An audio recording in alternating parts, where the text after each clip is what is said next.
Hello, everybody. I'm Madame Sensei. I teach Spanish, French, and Japanese out here in the beautiful Pacific Northwest, and I have been experimenting with the GLAD techniques in my secondary language classroom. GLAD is Guided Language Acquisition Development, and today we're going to talk about the process grid.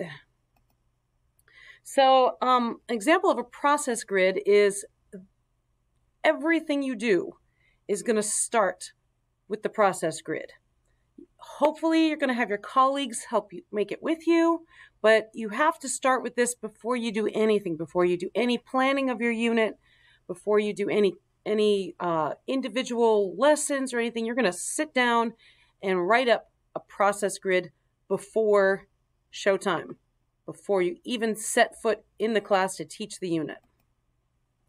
Every single one of your lessons is going to be based around this process grid if you use this GLAD technique. You're going to break it apart. You're going to reassemble it in front of the students. You're going to have your students break it apart. They're going to reassemble it. It's kind of a communicative language approach in that you have an information gap and you're looking for the information to fill that in.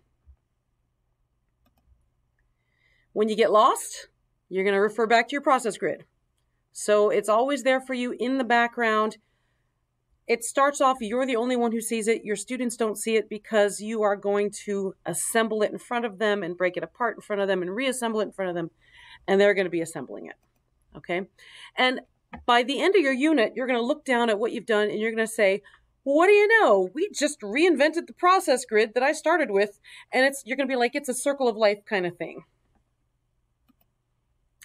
But like I said, all the preparation for this, all the hard work for this goes on before your students set foot in the classroom. There's a lot of work up front, okay? So for example, I've been showing you this process grid for famous singers that a couple of colleagues and I made for our Spanish classes, okay? So we have the life of the singer, the famous songs, the genre of music, the band, the family, vocabulary, interesting facts, and we have a bunch of famous singers that we decided, hey, we listen to these songs in class. Let's talk about these singers because everyone likes trivia, right?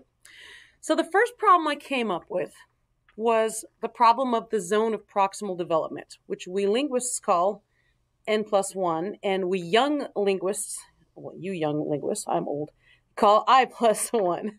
What this is N, or I, is the amount of language that you know. And +1 is just slightly out of your comfort zone. That's where all the learning occurs. If something is +20, it's just too far away. It's too frustrating to learn, okay? And so the problem is that I teach Spanish and French and Japanese, and this was for Spanish class. I only teach first-year Spanish. I don't teach second-year Spanish. I don't teach third-year Spanish. So a lot of the stuff that we wanted to say about these singers was just way too out of the zone of proximal development of my students. Problem number 2 was a comprehensible input problem. Okay, so we love these songs. We listen to the songs all the time because they're nicely repetitive. Music has repetition and form, so that's good to call back to these words all the time.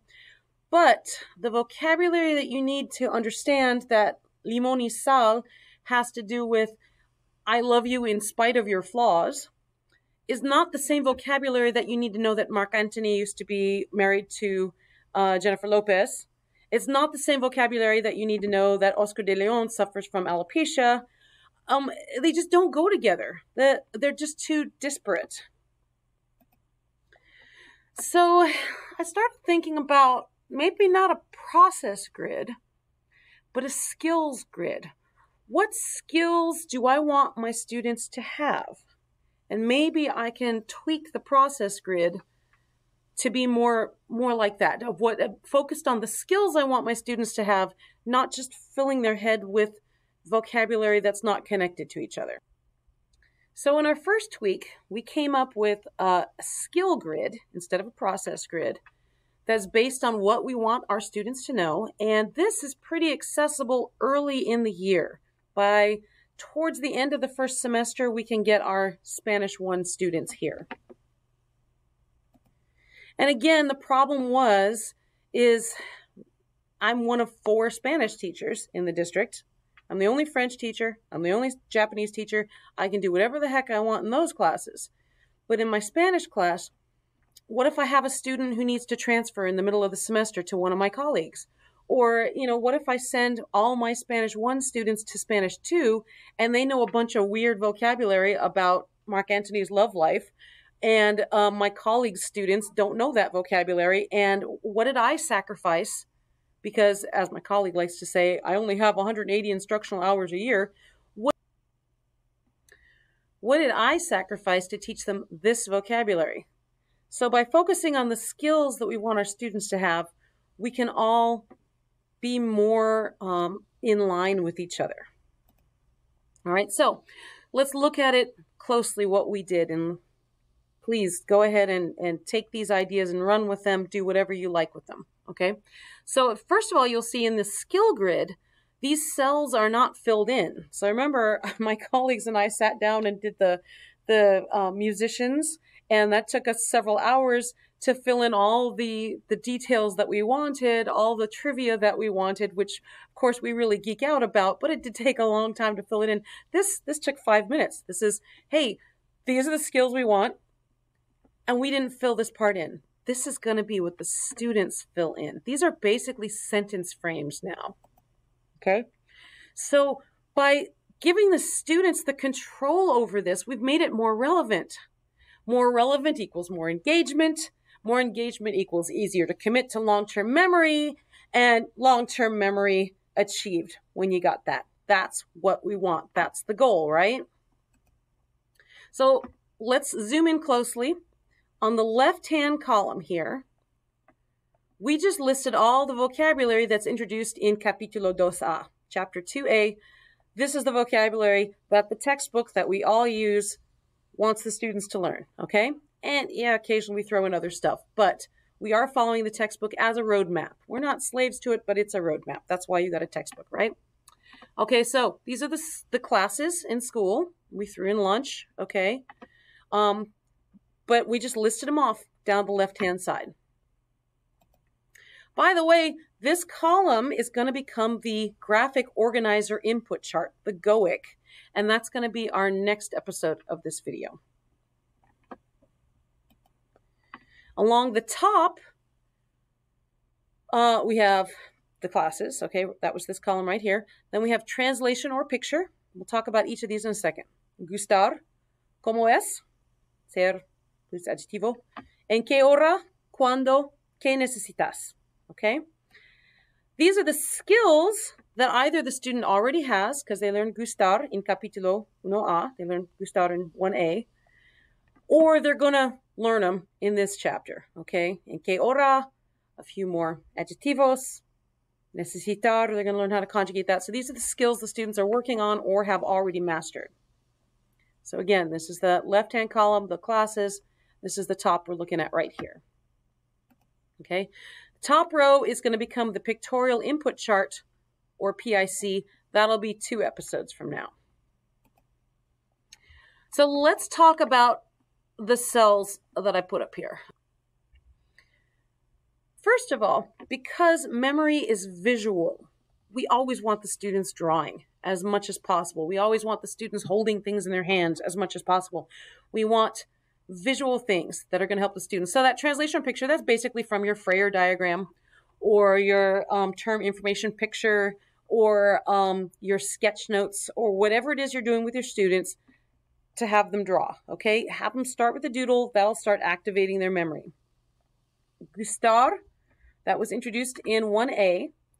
Now, a lot of times a textbook, this is from Savas Auténtico, and a lot of times a textbook, not just Auténtico, but Que Chévere, every single textbook I've ever looked at, okay? They introduce something in one chapter, and the next chapter you've kind of forgotten about it. You never call back to it. Oh my gosh, don't ever do that. Keep calling back to it. Keep building on it. So it's introduced in chapter 1A. Why can't the students talk about Me gustan las matemáticas? Me gusta la clase de matemáticas. Why can't they do that? Me gusta el almuerzo. Keep calling back to it, okay? The second, ¿Cómo es? That was Capítulo 1B. And I'm a huge proponent of the keychain method of memorization, which is memorize like things together. They'll be easier to retrieve from your long-term memory if you have like things together.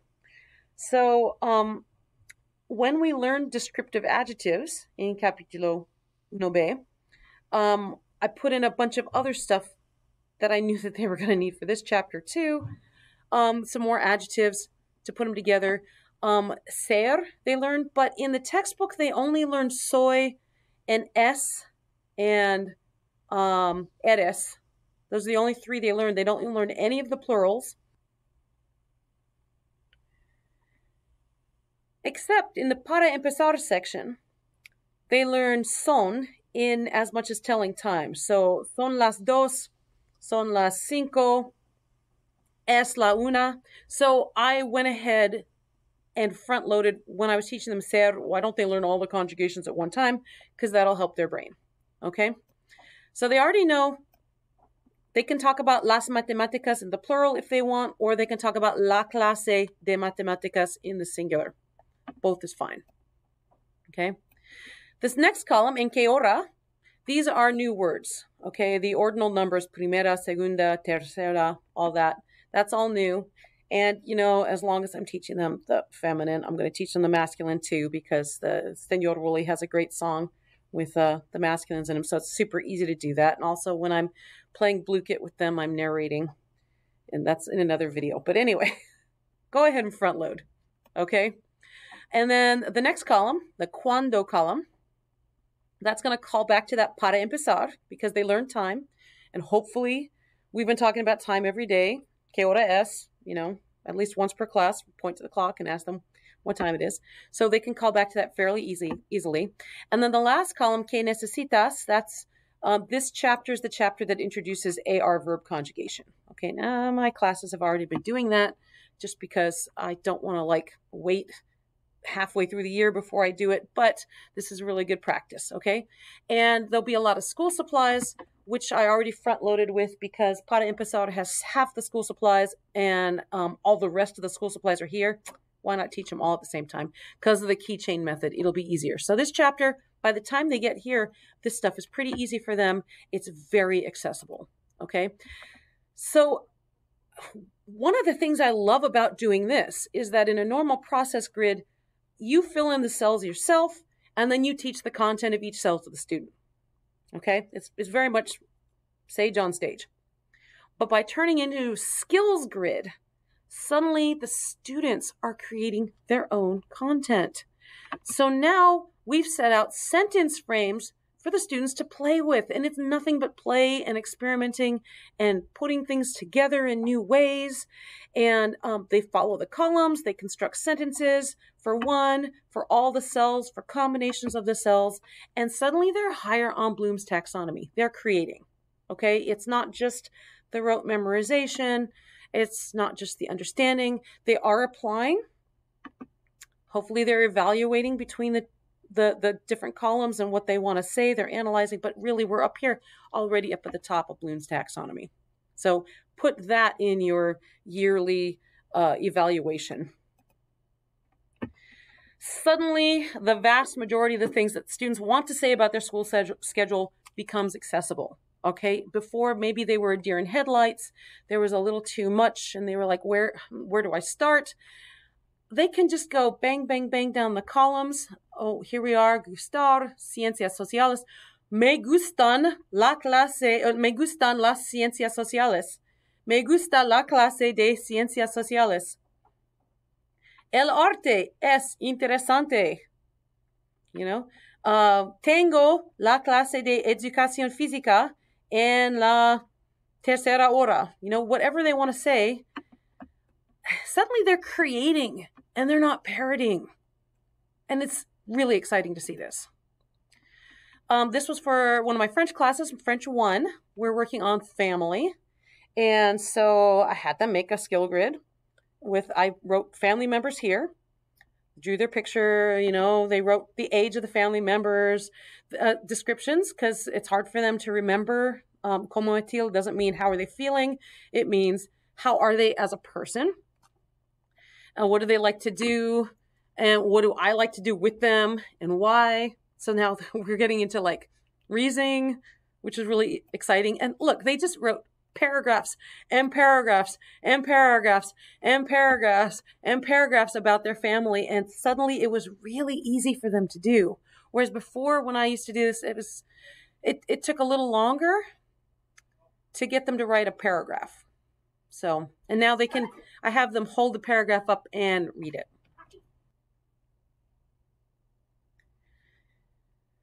For my more advanced students, we can get a little closer to what the ideal is for a GLAD process grid because they have more vocabulary to fall back on. They have more of a foundation, so we can get a little more involved. So this was, we were working on food, and so this was restaurants and where to buy food and stuff, and you can see this was a little longer. It was a little closer to what GLAD had envisioned a process grid being. So the top row is the people that you're going to see wherever you get food, okay? The cashier in the grocery store, the lunch lady in the cafeteria, your family members at home when you're having dinner with them, the waiter at the restaurant, all the people involved, the people involved in getting you your food, okay? The items was all the things you need to eat your food, the fork, the knife, the napkin, the table, the chair, stuff like that. Then we had all the food. This got really long because the students wanted to learn lots and lots of food. Whatever food they wanted to learn, that was fine by me because it was all relevant locations. So we worked on our prepositions of locations in the kitchen of our house, in the cafeteria of the school, downtown, on the street, wherever you could get food. And then the verbs that you would need to describe grocery shopping, ordering at a restaurant, talking to the waiter, standing in line at the checkout counter, showing your ID card to the lunch lady at school, whatever you needed to know to get your food. Now, the interesting thing, the last thing I'll say about this is normally I use donkey little clip art images, as you can see in my YouTube videos. But for the cafeteria, I just grabbed my camera and I ran down and I started taking pictures of lunch ladies and people standing in line at the cafeteria and everything so I could describe it better because I couldn't find any clip art for that, you know. And the students loved it so much. They were like, hey, I know that person. Hey, I stood there too. I mean, it was so relevant to them. And I don't know why I hadn't realized that the real pictures would be more relevant than, I guess because I've read Scott McCloud, Understanding Comics, so much, I figured that the more abstract I could make it, the more I could make it apply to everyone. But for some reason, the real pictures really resonated with the students. So now I'm going to take my camera down to the local grocery store and the local restaurants and stuff because that relevance was huge. And I honestly wasn't expecting it. And I probably should have. So we teachers learn too, you know. Our next episode is going to be talking about the graphic organizer input chart in more detail. This one's been long enough. Thank you for bearing with me. I put all my musings of GLAD and how I've tweaked it to work in a world language classroom in a little book. It was like 180 pages, so it's not really a little book. But I put it on my website, studio-nemo.com. for free, and it's also available via the Duolingo Educators Network, which I'm very involved in. You can contact me through either of those places or leave comments here on the YouTube video. Tell me how you're tweaking GLAD. Ask me questions about why I made whatever silly little decision I made. Whatever. I wanna always grow as an educator, and I figure, why should I have my colleagues reinvent the wheel? I'm putting it out there for everyone. So hopefully we can all work together and make the world a better place. Thanks for listening.